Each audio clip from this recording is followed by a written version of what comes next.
Hey guys, Kris here. In this video, we're doing the Norwegian high-speed run in the Audi Q440 E-Tron. The Q4 with the big battery pack. Net battery capacity, 77 kilowatt hours, 540 kilometers of range, according to the WLTP. So this car has all the makings to post an awesome time today. This car specifically is on 19-inch wheels, 235s fronts, 255s in the rear. So if we're lucky, if we have little traffic with charging and on the road, we may be able to post a very good time today. And if we're super lucky, we may be able to set a new record, even beating the time of the Ford Mustang Mach-E long-range rear-wheel drive we posted 2 weeks ago of 6 hours and 36 minutes. That is an amazing time, only trailing a fossil car on this route of about 18 minutes over a route that is almost 7 hours long. That is very impressive. So guys, if you're new to the channel, the Norwegian high-speed run is a time attack, a battle against the clock on a route that is 650 kilometers. We're starting here at Circle K in Sandvika.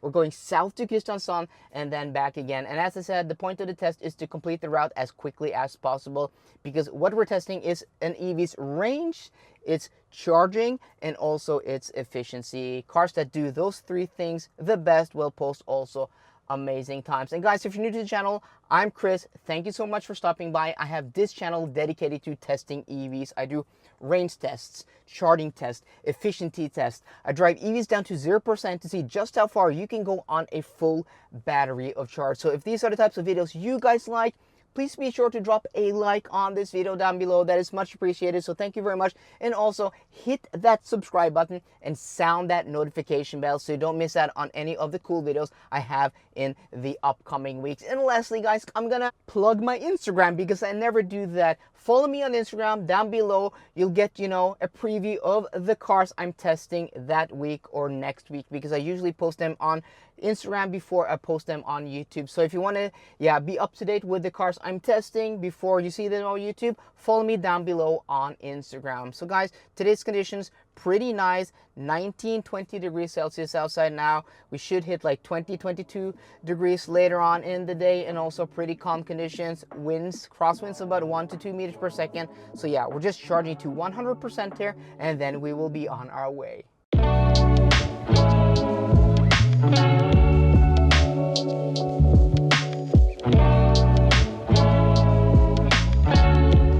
Have now been on the road for 50 minutes, guys, and yeah, the weather is a bit cloudy today. It's not too sunny. Hopefully it will be a little bit more sunny later on in the day. And consumption is now 19.0 kilowatt hours per 100 kilometers, average speed 100 kilometers an hour, and temperature is now 21.5 degrees. So hopefully also today will be a very nice and warm day. But that consumption is a little bit high, but we have had a bit of a windy day today. Now it looks like it has calmed down a bit, but we've had some wind against the windshield and looking at the trees while passing, a little more than what the wind map tells us, but you can have local pockets of wind here and there. But now it's a little bit more calm. But okay, car assumes 375 kilometers of range. Our turnaround point is 220 kilometers away.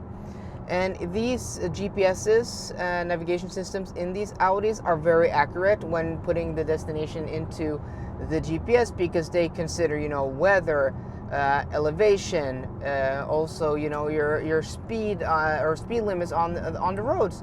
So they're usually very, very accurate. So if we go by that, that means we will have 150 something kilometers of range while turning around at our turnaround point in Kristiansand. So the big question is, where will we stop to charge? Obvious place may be Fortum and Tvedestrand, but those chargers peak at like 110, maybe 120. This car having a peak speed of 125, that may not be that much of a concern, but we'll have to see. If we're lucky, we will be able to even probably maybe go to Circle K in Bamble. Yeah, I don't think so. I think it will be in Tvedestrand, but that's a nice place to stop because they have many chargers there. Hopefully they have the 125 vacants when we get there. But I mean, the traffic today hasn't been too bad, so I'm not too concerned. But again, the last week when I drove the GTX, the traffic wasn't too bad either, and there was a lot of traffic with the chargers. Okay guys, so we're just gonna keep on going now, and I will catch up with you guys when we get to Kristiansand, our turnaround point.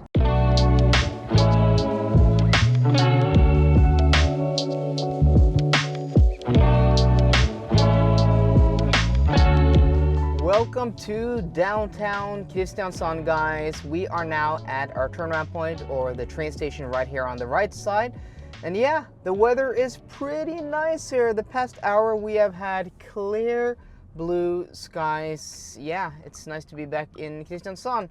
So this is one of the most southern cities in Norway. Most definitely the biggest city in the south, and a huge summer destination for a lot of people. That's why, yeah, there's been a little traffic today, but I mean, it's not too bad. Usually we turn on there, but we're going to turn on here.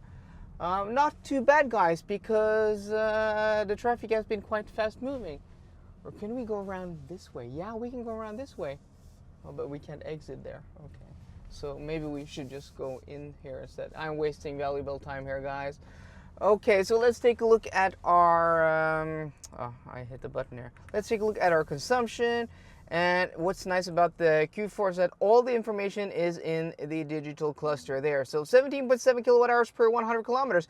That is very, very good and efficient. 95 kilometers an hour, 3 hours and 12 minutes on the road, and 302.8 kilometers covered, 21.5 degrees Celsius outside. And also our range, according to the car, is now 155 kilometers, which, if you remember, is exactly what the car predicted it would be when we got back here. So yeah, that is pretty impressive.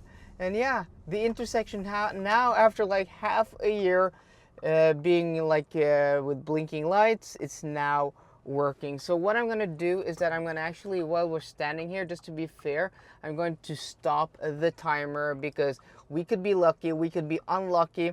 Just standing here by the red light, we could stand here for 3, 4, 5 minutes, or we could, yeah, be gone right away. So I think from now on, new rule, stop the timer while we are here stationary, because you can just see what it does to our average speed also. That's why we're not going by that timer. We are going by this timer, which shows 3 hours and 12 minutes. And the reason there is a difference is because I have had one pit stop along the way just to buy some soft drinks. Okay, so we're going to start the timer now that we start driving. And then I'm going to do some calculations off camera to see if we will be able to, yeah, you can go a little bit further, car. You don't have to stop right here in the middle of the intersection. So we're going to do calculations to see how far it is to the chargers in Tvedestrand and also in Brokelandsheia. I don't think I want to stop there. And then also in Bamble. So I'll catch up with you guys in our next stop, which will be our first and only, hopefully, charging stop. I have a little bit of a dilemma, guys, because as always, I want to try to get the best time possible. And I really think if we get the charging strategy correct today, we may be able to get close to the time of the Mach-E long range rear-wheel drive, or even beat it. And I've set the destination in the GPS to Circle K in Bamble, 62 kilometers away, but we only have 48 kilometers of range left.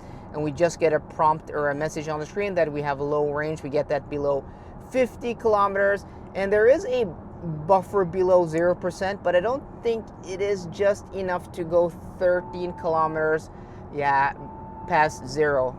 And yes, warning me to get in the middle of the lane, but I am in the middle of the lane. So stopping here, we are at 10%, means I will only get that peak speed up to around 28%.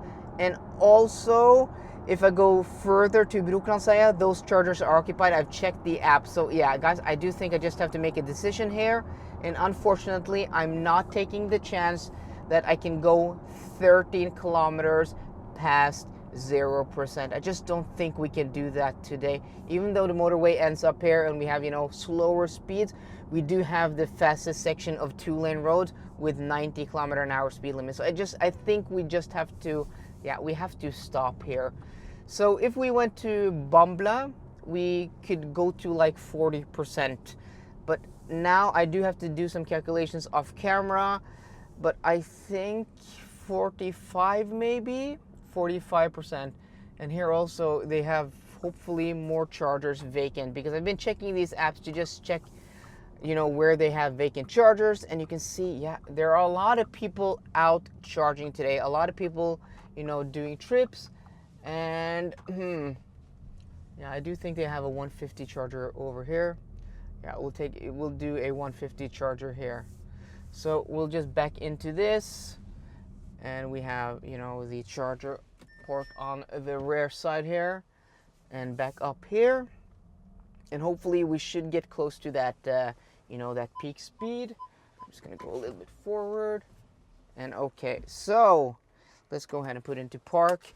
And yeah, consumption 17.7 kilowatt hours per 100 kilometers, 22.5 degrees outside, guys. So yeah, okay, I've turned around the camera there.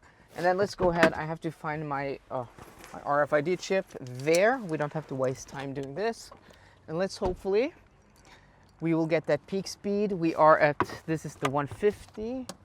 Yeah, this is the 150. This is the one we've been, you know, using most of the time. But the problem with these is that we usually don't get more than like 110, even though the last time I drove the, which car was that? Was that the Mach-E? I don't remember what car I charged. No, that was my own Audi E-Tron, I think. I got 125 or 135. So yeah, hopefully, you know, these are marked 150, but because of the thickness of the cables, we don't get 150. They should be water cooled at 150 and above. These aren't water cooled because of the, yeah, because of the size. And yeah, initializing is super quick. We are now already charging. We are getting 21 kilowatts, 22. Let's hope that all of these cars charging here and all of those over there doesn't load the network too much, that we actually get that peak speed. So yeah, we should be getting 125 now at 10%. And did we connect at 10 or 9? Yeah, because I have to write that down for the chart later, where we put this car into the chart at the end of the video.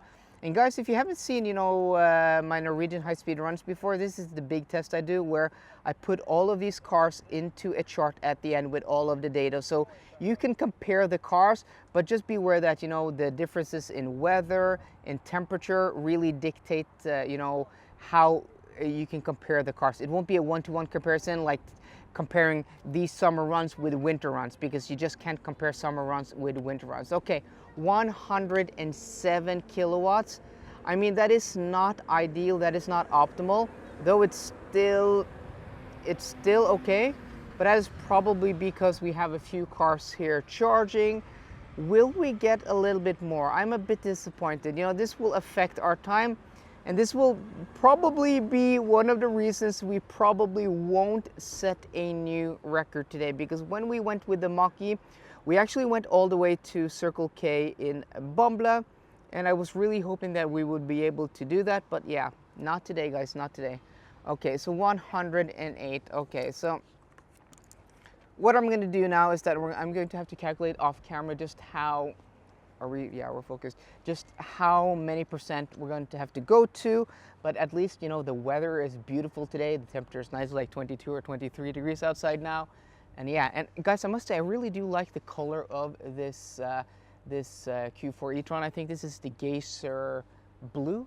So it's really nice. Let me know down below in the comments what you think about this color. And I mean, even like these 19-inch wheels, you know, you don't have to have large wheels on all of these EVs. So guys, I'm going to calculate off camera, go to the toilet, get something to drink, but this will be, I'm estimating like 45 or 50%, and then we will be on our way.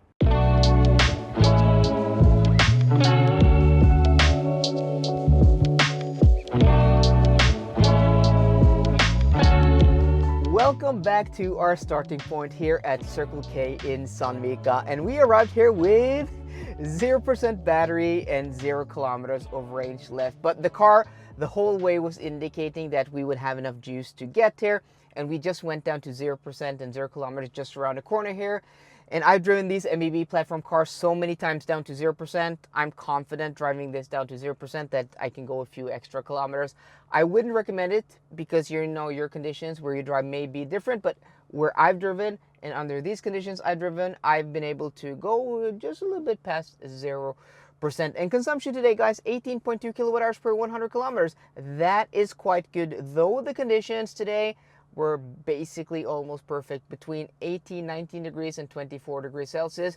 Yeah, pretty nice. We basically had perfect weather, though the traffic may be, maybe a factor today. We'll see. I'm going to give you guys the time. The Audi Q4 40 E-Tron completed the Norwegian high-speed run in 6 hours and 43 minutes. Yeah, not a new record today, but still a very good and very competent time. And also, if you look at the consumption, guys, 18.2 kilowatt hours per 100 kilometers is more than the Mustang Mach-E long range, but that car doesn't count behind the decimal point. So we really don't know if it's more or less, but I mean, 0.2 really isn't a huge difference. So I'm impressed by the time and that this got so close to that Mustang Mach-E, because in theory, I think if we did it on a run with a little bit less traffic, and we were also able to, you know, do a little bit better charging strategy, if we did it off season, yeah, when we're not in the middle of the holiday, we could have gotten to